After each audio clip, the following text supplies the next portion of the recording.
हम्म। नमस्कार दोस्तों, स्वागत है आपका बिहार डिकोडेड के इस यूट्यूब मंच पर। मैं राजन तिवारी। देखिए, आज हम लोग परिहार विधानसभा के बारे में चर्चा करेंगे और हमने कई विधानसभाओं का इसी यूट्यूब मंच पर विश्लेषण किया है, आप जाकर देख सकते हैं। और देखिए, जो परिहार है वो बहुत ही हॉट सीट है। अगर बिहार की 5 टॉप हॉट सीट अगर निकाला जाए तो परिहार विधानसभा उसमें से दूसरे तीसरे नंबर पर जरूर होगा। देखिए, यहाँ पर जो है इसीलिए ये हॉट सीट हो गया है। यहाँ पर जो है 3 बहुएं जो है चुनाव लड़ रही है। एक तो है रितु जायसवाल, जो पहले आरजेडी की जो महिला विंग है उसकी हेड थी। अब जो है आरजेडी ने उनको 6 वर्ष के लिए निष्कासित कर दिया है, तो वो निर्दलीय चुनाव लड़ रहे हैं और पिछली बार इन्होंने यहाँ से चुनाव भी लड़ा था। दूसरा है गायत्री देवी, ये राम नरेश यादव जो पहले 2010 में यहाँ से विधायक रहे, उनकी वाइफ हैं।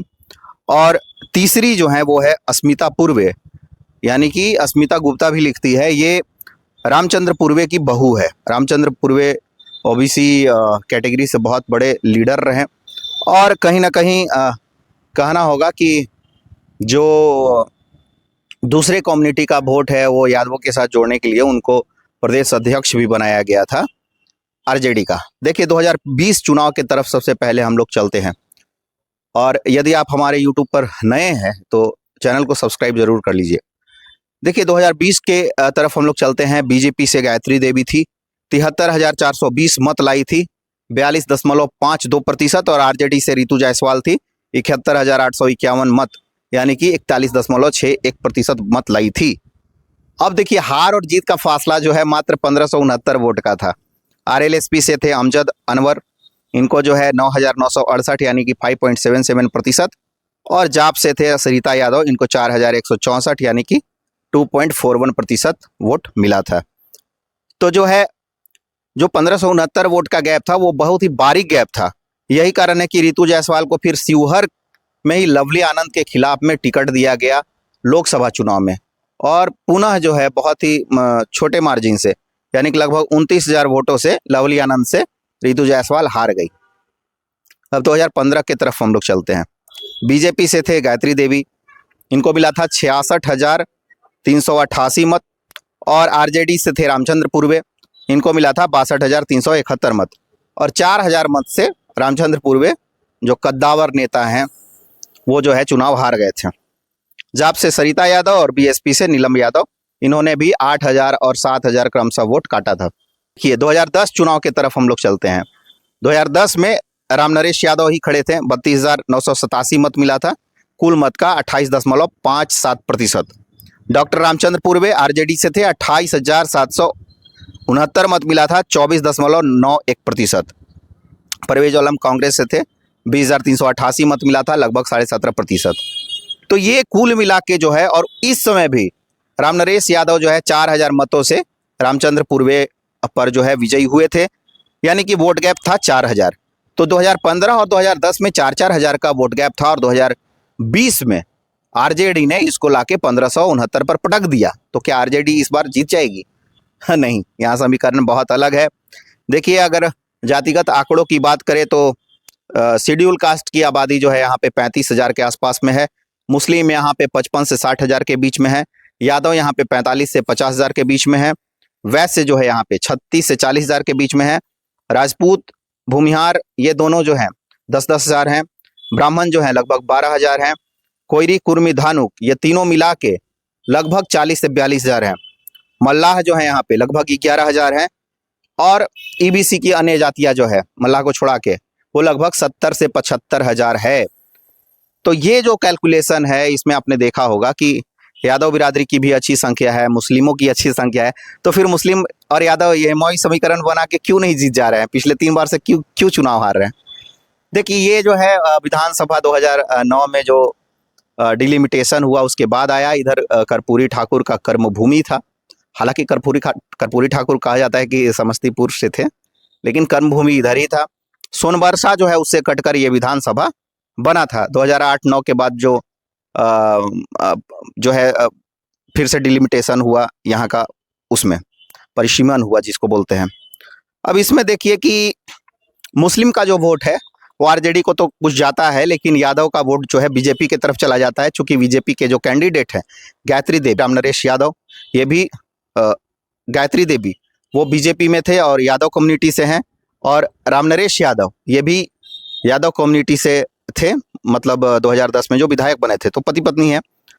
तो जो यादवों की जो वोट है 45 से 50 हज़ार, इसमें बड़ा सेंध हमारी करती है बीजेपी, और अपने तरफ प्रत्याशी के कारण जो है अपने तरफ ला लेती है।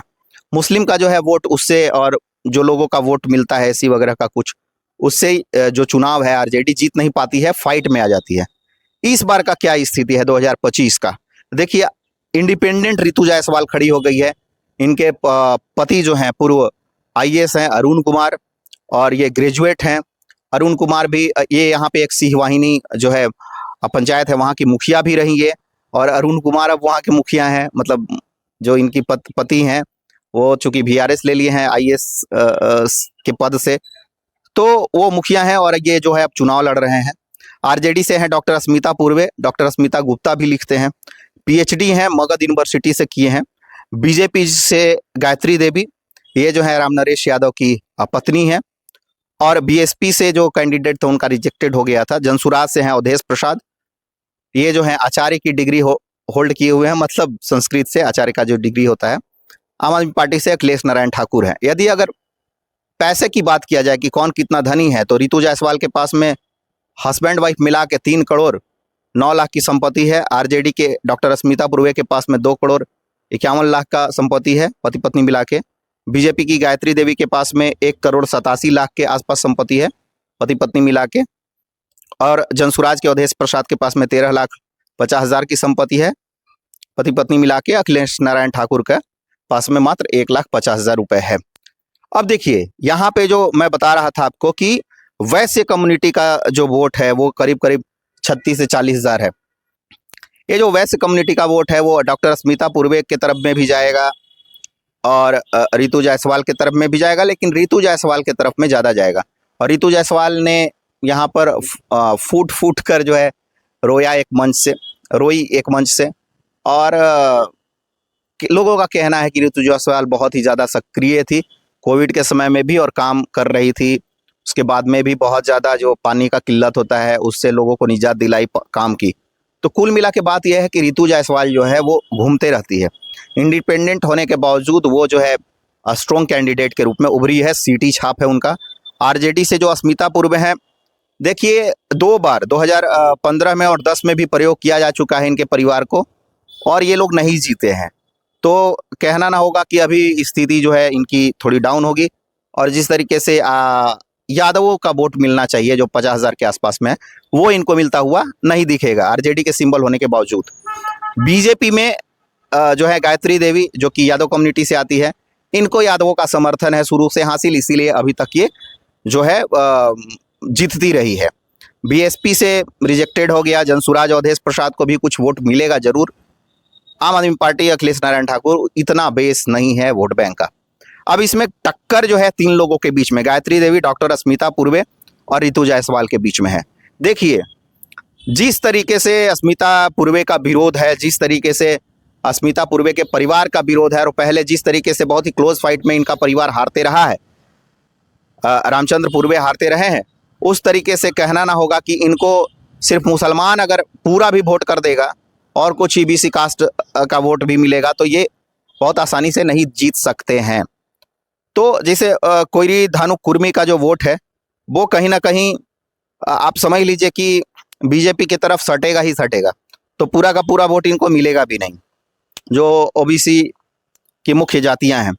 अब इसमें क्या होगा कि बहुत सारा जो वोट है जो रितु जायसवाल को पसंद करते हैं वो रितु जायसवाल की तरफ चला जाएगा, और गायत्री देवी की तरफ चला जाएगा। फॉरवर्ड का वोट है, यादव का वोट है, और कुछ लोगों का वोट जो है कोयरी कुर्मी धानुक में से चला जाएगा गायत्री देवी को भी। तो कुल मिला के फाइट जो त्रिकोणीय बनेगा, इसमें तो मुझे जो लगता है मेरा जो एनालिसिस है कि डॉक्टर अस्मिता पूर्वे तो 3rd नंबर पे चली जाएगी, क्योंकि रितु जायसवाल का ऐसा वोट मतलब वोट सेक्शन है जो अक्रॉस द कास्ट है, मतलब सभी जातियों में इनको वोट मिलेगा। अगर मैं देख रहा था इनके फेसबुक वगैरह पे कमेंट जो कर रहे थे, उसमें बहुत ज़्यादा मात्रा में मुस्लिम भी शामिल थे।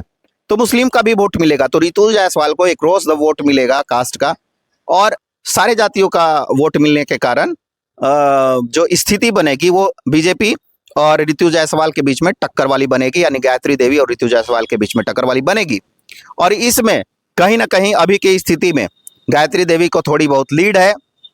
रितु जायसवाल के तरफ भी अगर झुकाव अंतिम समय में ज़्यादा बनता है तो हो सकता है कि रितु जायसवाल भी चुनाव में जीत सकती है। लेकिन यदि अंतिम अगर कंक्लूजन दिया जाए तो गायत्री देवी अभी इस सीट से मेरे मुताबिक कुछ हजार वोटों से लीड में है।